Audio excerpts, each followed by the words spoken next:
जय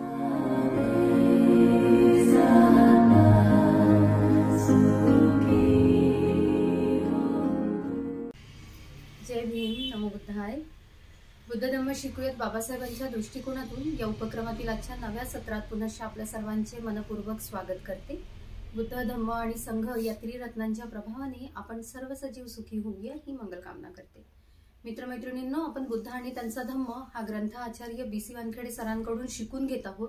त्यांच्याकडून आता सद्यस्थितीत खंड क्रमांक 6 मधील भाग क्रमांक 4 बघून घेत आहोत. आपण आजच्या नवीन प्रकरणात आपण काय समजून घेणार आहोत याकरिता, हे बघण्याकरिता, समजून घेण्याकरिता आपण साहेबांचे स्वागत करूया आणि आजच्या सत्राची सुरुवात करूया. वंदना सर, जय भीम. जय भीम सर, स्वागत आहे आपलं नवीन सत्रामध्ये आणि नवीन प्रकरणामध्ये. सर, आपण खंड 6 मधील भाग 4 बघून घेत आहोत आणि त्यामध्ये मित्र आणि प्रशंसक बघून घेत आहोत आपण तथागतांचे. कुणाकुणाची कशी कशी दृढ श्रद्धा होती तथागतांवरती, असे वेगवेगळे प्रकरण इथे बाबासाहेबांनी घातलेले आहे. तर याचं पुढचं प्रकरण आहे केनियाद्वारा स्वागत. जे केनिया होते त्यांच्याद्वारे कशा पद्धतीने स्वागत करण्यात आलं आहे तथागतांचं, त्यांची श्रद्धा त्यांनी कशी व्यक्त केलेली आहे, तर हे इथे सांगितलं गेलं आहे. आपण आम्हाला हे प्रकरण समजून सांगावं. अत्यंत महत्वाचे प्रकरण आपले चालू आहे. म्हणजे जे लोक बुद्धाची खूप प्रशंसक आहे, बुद्धाचे भक्त आहे, बुद्धांवर त्यांची दृढ श्रद्धा आहे, असे जे लोक आहेत त्यांची श्रद्धेच्या बाबतीत हे प्रकरण बाबासाहेबांनी घातलेले आहे. हे मध्यम निकायमध्ये आलेले एक सुत्त आहे, त्याचं नाव सेल सुत्त आहे. खूपच चांगलं सुत्त आहे. ते जर पूर्ण वाचलं आपण मध्यम निकायचा ग्रंथ उघडून, तर बाबासाहेबांनी यामध्ये बरोबर तेवढंसं टाकलेलं आहे. परंतु पूर्ण सुत्त जर आपल्याला पाहायचं असेल तर मध्यम निकायमध्ये सेल सुत्त आहे, ते आपण चांगलं वाचून घेतलं तर आपल्याला कळेल. तर तेव्हा अधिक पद्धतीनं बाबासाहेबांनी किती सोपं करून आपल्याला समोर सांगितलेलं आहे. केनियाचे स्वागत, म्हणजे केनिया न स्वागत कसं केलं तथागताचं, पाहूया काय सुत्त आहे. पंथ येथे सेल नावाचा एक ब्राह्मण राहत होता. सेल नावाचा ब्राह्मण राहत होता. तो 3 वेदात पारंगत होता. 3 वेद, सामवेद, अथर्ववेद, यजुर्वेद असे 4 आहेत. मग ते पुढचं काहीतरी झालं आहे, त्याच्यामध्ये वाढलेलं आहे. त्याच्यानंतर तसेच व्याख्यासहित कर्मकांडाचा पंडित. व्याख्यासहित म्हणजे एखादं वाक्य जर समजा त्याला समजलं किंवा एखादी गोष्ट आहे तत्वज्ञानाची, तर ते वाक्य तो काय करायचा, त्याची व्याख्याही करायचा आणि ते समजून द्यायचा, त्याचा तो पंडित होता. शब्दशास्त्र, शब्दशास्त्र मोठे मजेशीर आहे. म्हणजे शब्द कला आहे, शब्दाचं शास्त्र आहे. म्हणजे आता त्यावेळेस पालीमध्ये असन ते त्यावेळेस, तर त्यावेळेस बाकीचे कोणते, म्हणजे पालीच होते ना ते शब्द, पालीमध्ये शब्द होते त्यावेळेसचे. बुद्धाच्या काळात जे काही भाषा होती ते जवळपास पालीच होती. पालीची आधुनिक म्हणजे पूर्वापार चालत आलेली भाषा आहे. आणि बुद्धाने काही शब्द तर जसे जवळपास बुद्ध या शब्द बुद्धाच्या आधी कोणी म्हटलाच नाही, बुद्धानेच म्हटला. धम्म ह्या बुद्धानेच म्हटला. म्हणजे जे शब्द बुद्धाच्या मुखातून बाहेर पडले आणि ती गोष्ट त्यांनी प्रॅक्टिकली मग पटवून दिली. असा तो हे जे शब्दशास्त्र आहे, शब्दशास्त्र काय हे त्याला चांगल्या प्रकारे कळत होते. कोणाला? या सेल नावाच्या ब्राह्मणाला. त्याच्यानंतर उत्पत्ती शास्त्राचा तज्ञ, उत्पत्ती शास्त्र म्हणजे उत्पन्न होणे, नष्ट होणे, ह्याही गोष्टी त्याला कळत होत्या. म्हणजे त्याचा सिद्धांत आहे ना, उत्पत्ती होणे, उत्पत्ती शास्त्राचा तो तज्ञ होता, ते त्याला कळत होतं उत्पत्ती कशी होते बा. व 5वी विद्या म्हणजे जो इतिहास. बाबासाहेबांनी म्हटलं आहे ना, जो इतिहास वाचत नाही तो इतिहास घडू शकत नाही, जो इतिहास वाचतो तो इतिहासाची पुनरावृत्ती केल्याशिवाय राहत नाही. म्हणजे इतिहास, त्यास तो निष्णात होता. निष्णात म्हणजे काय? निपुण, हे त्याला माहित होतं. तो व्याकरण जाणत असे, तो व्याकरणही जाणत असे. तुम्हाला जर जवळपास या गोष्टीचं जर माहिती थोडीशी लागली तर जवळपास बुद्धाने नवांग सत्तू शासन म्हटलेलं आहे पालीमध्ये. हे नवांग सत्तू शासन काय आहे? नवांग सत्तू शासन मध्येच बुद्धाने व्याकरणही टाकलं आहे त्याच्यात. म्हणजे बुद्धाने 9 गोष्टी सांगितलेल्या आहे. त्या 9 गोष्टी सांगितल्यामुळं सुत्त गेय्य वैयाकरण, वैयाकरण म्हणजे व्याकरण, सुत्त गेय्य वैयाकरण, वेदल्ल जातक, इतिउत्तुक, हे जे पूर्णच्या पूर्ण नऊ अंग सत्तुशासन म्हणलं त्याला. 9 प्रकारचे गोष्टी त्यामध्ये सांगितलेल्या आहे. आणि हे नवांग सत्तुशासन टाकलं म्हणूनच, बुद्धाने सांगितलं म्हणूनच त्रिपिटक जमा करू शकले. हे नवांग सत्तुशासन जर बरोबर बुद्धाने सांगितलं नसतं तर यायची काय मजा आली होती. कारण हे सगळं बुद्धाने आधीच करून ठेवलेलं आहे. वैयाकरण करून ठेवलेलं आहे. सुत्त गेय्य, गेय्य म्हणजे संगीत, सुत्त गेय्य वैयाकरण, काय म्हणते इतिउत्तुक, जातक, वेदल्ल, असे 9 गोष्टी आहेत. त्याच्यावर एक वेगळं प्रवचन आपलं आहे. ते शिबिरामध्ये आपण त्या गोष्टी सगळे शिकवण्याचा प्रयत्न करत असतो.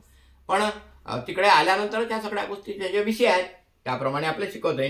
तर हे तो व्याकरणही जाणत होता, जसं बुद्धाने आपल्या याच्यात ते लिहून आधीच करून ठेवलं.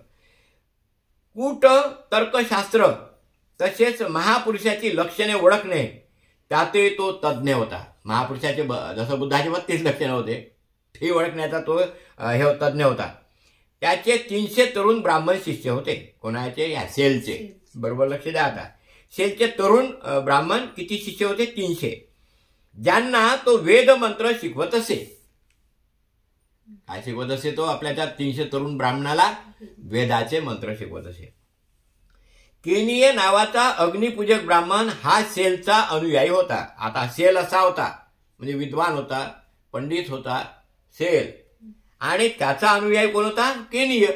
केनिय नावाचा ब्राह्मण होतो, अग्निपूजक होता, अग्नीची पूजा करायचा. आपल्या 300 शिष्यासह सेल त्याच्याकडे गेला. आता कोणाकडे गेला? केनियाकडे. त्यावेळी तिथे अग्निपूजक निरनिराळ्या उपक्रमात व्यग्र होते व स्वतः केनिय मेजवानीची खास व्यवस्था करण्यात गुंतला होता. आता ह्या केनियाच्या घरी काय चालू होतं? हा 300 शिष्यासहित गेला सेल, हा भयंकर विद्वान पंडित. आता पाहिला आपण त्याचं पांडित्य काय काय आहे. म्हणजे वेदात पारंगत होता, व्याख्यासहित कर्मकांडाचा पंडित होता, शब्दशास्त्रे उत्पत्तीशास्त्राचा तज्ज्ञ होता, इतिहास त्याच्यामध्ये तो निष्णात होता, निपुण होता, व्याकरण तो जाणत होता, कुठ तर्कशास्त्रज्ञ तो होता, महापुरुषाची लक्षणे ओळखणारा होता. बरोबर लक्ष द्या. आता फार महत्वाचं आहे. असा पंडित याचा चला कोण होता? एक केनिय होता. या केनियाला, याला अग्निपूजक म्हणतात, अग्नीची पूजा करायचा, पण त्याचा चला होता तो, त्याला तो मानत असे. तर तो आपल्या 300 शिष्यासह सेल नावाचा ब्राह्मण केनियाच्या घरी गेला. तिथं हा केनिया मात्र कायच्यात गुंतला होता? खास व्यवस्था करण्यात गुंतलेला होता. हे पाहताच ब्राह्मण केनियाला म्हणाला, सेल कोण म्हणाता? सेल. सेल म्हणाला केनियाला, हे सर्व काय चालले आहे? ही विवाह भोजनाची तयारी आहे की यज्ञाची सिद्धता आहे? तुमच्या घरी लग्न आहे काय? लग्नाची व्यवस्था चालू आहे का तुमच्या घरी यज्ञाची तयारी सुरू आहे? मगध नरेश बिंबिसार सहपरिवार उदयिक भोजनास येणार आहेत की काय? त्यानं डायरेक्ट म्हटलं, मगध आता नरेश बिंबिसार राजाचा तुमच्याकडे येऊन नाही राहिला, म्हणजे भोजनासाठी परिवारासहित, म्हणून सगळी व्यवस्था तुमच्या घरी चालू आहे. कोण म्हटलं? सेलनं म्हटलं केनियाला. सेल ही विवाह भोजनाची तयारी नाही किंवा राजाच्या मेजवानीची नाही, पण मी एक मोठा यज्ञ आयोजित केला आहे. यज्ञ आयोजित केला म्हणते कारण श्रमण गौतम आपल्या अन्नदान स्वीकृती यात्रेत 1250 भिक्खूसह अपंथ आपन्न येथे आले आहे. काय म्हणते? मी यज्ञाची तयारी केली आहे म्हणते. श्रमण गौतम 1250 भिक्षू संघ या इथं या एरियात आलेले आहे. श्रमण गौतमाच्या बाबतीत अशी कीर्ती प्रस्तुत आहे की ते सम्यक संबुद्ध आहेत. डायरेक्ट सांगितलं आता सेलला. काय सांगितलं यानं केनियानं? मी 1250 भिक्षू या आपल्या एरियात पोहोचलेले आहे आणि त्यांच्या भोजनाची मी तयारी करीत आहो, आणि अशी त्यांची ख्याती आहे की ते सम्यक संबुद्ध आहे. आता सेलला सांगितलं केनियानं, म्हणजे चेल्यानं गुरुले सांगितलं. त्यांनाच भिक्खू संघासह मी उदयिक भोजनास आमंत्रित केले आहे.